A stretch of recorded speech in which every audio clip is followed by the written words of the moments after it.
Assalamualaikum warahmatullahi wabarakatuh. Jumpa lagi di Mitra Pertanian Channel kawan ya. Pripun kabare? Sehat dan sukses buat kita semua ya. Sebelumnya saya ucapkan banyak-banyak terima kasih pada kawan-kawan semua yang sudah mendukung Mitra Pertanian Channel hingga hari ini dan seterusnya.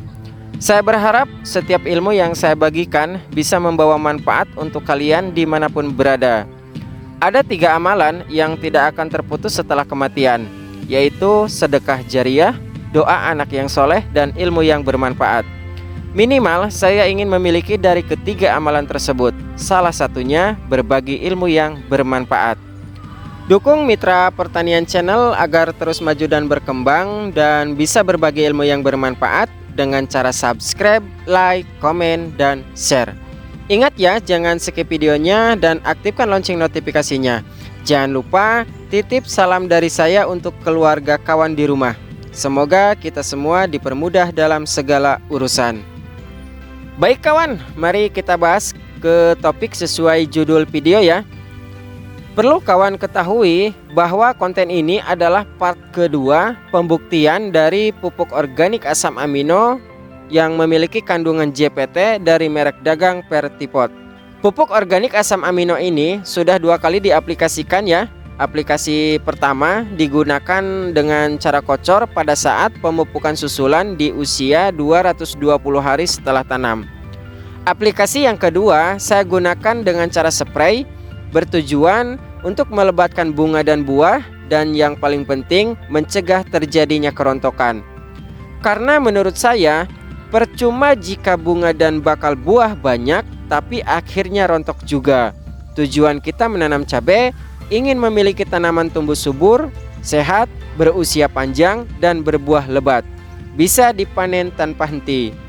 Dan sudah saya buktikan ya bahwa pupuk organik asam amino ini bisa menjawab semua itu. Tanaman cabai tanpa mulsa ini meski usianya sudah tua, alhamdulillah mampu menghasilkan produktivitas bunga dan buah tanpa putus dan tanpa rontok. Terbukti calon buah panen ke-28 ini hasilnya naik 3 kali lipat dari hasil panen yang didapat petikan ke-27 kemarin. Dan terbukti juga bunga dan bakal buah tidak terjadi kerontokan. Oke, sebelum dibahas ke bagian cara pakai dan dosis, baiknya simak dulu cuplikan berikut ini.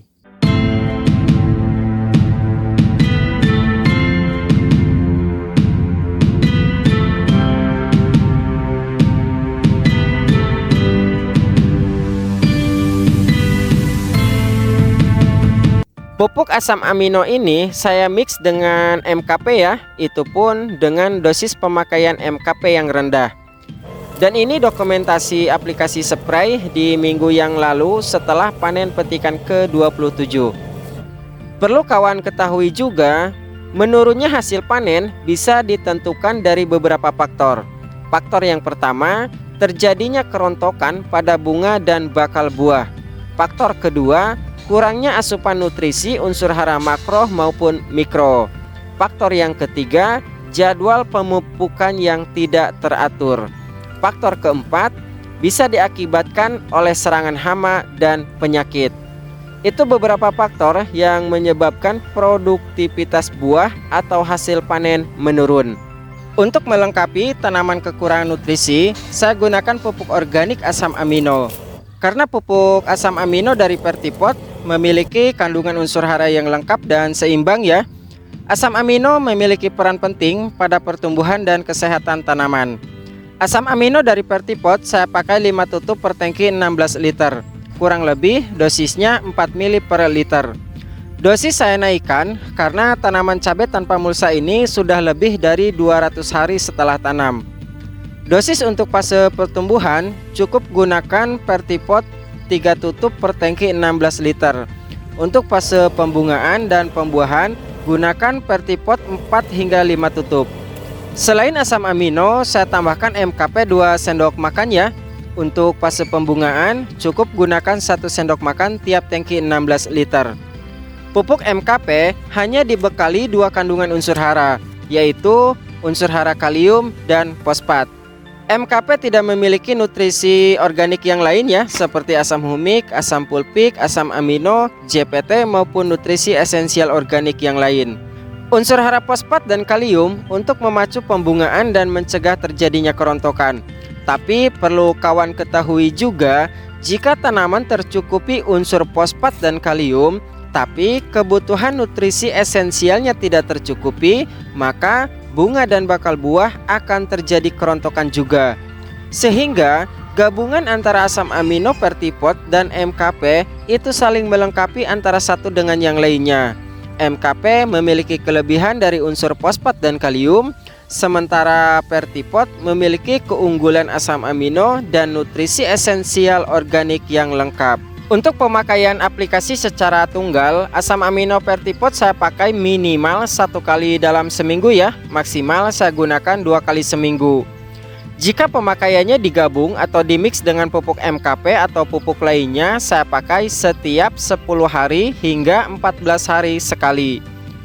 Agar hasil lebih maksimal, jangan lupa gunakan perekat, penembus dan perata ya, agar pupuk ini lebih merata ke setiap helai daun.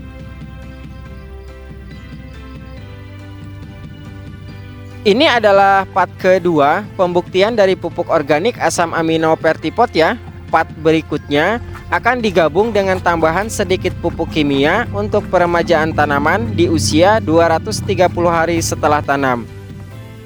Untuk kawan yang mau gabung di grup komunitas WhatsApp Mitra Pertanian Channel, linknya ada di deskripsi video.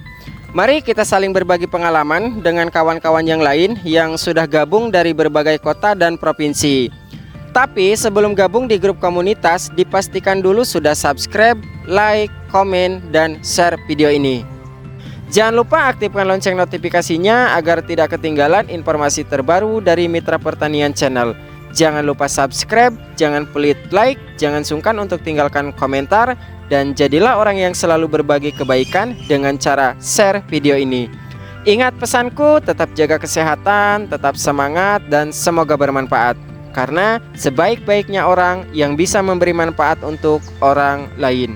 Terima kasih dan sampai jumpa di video bermanfaat berikutnya.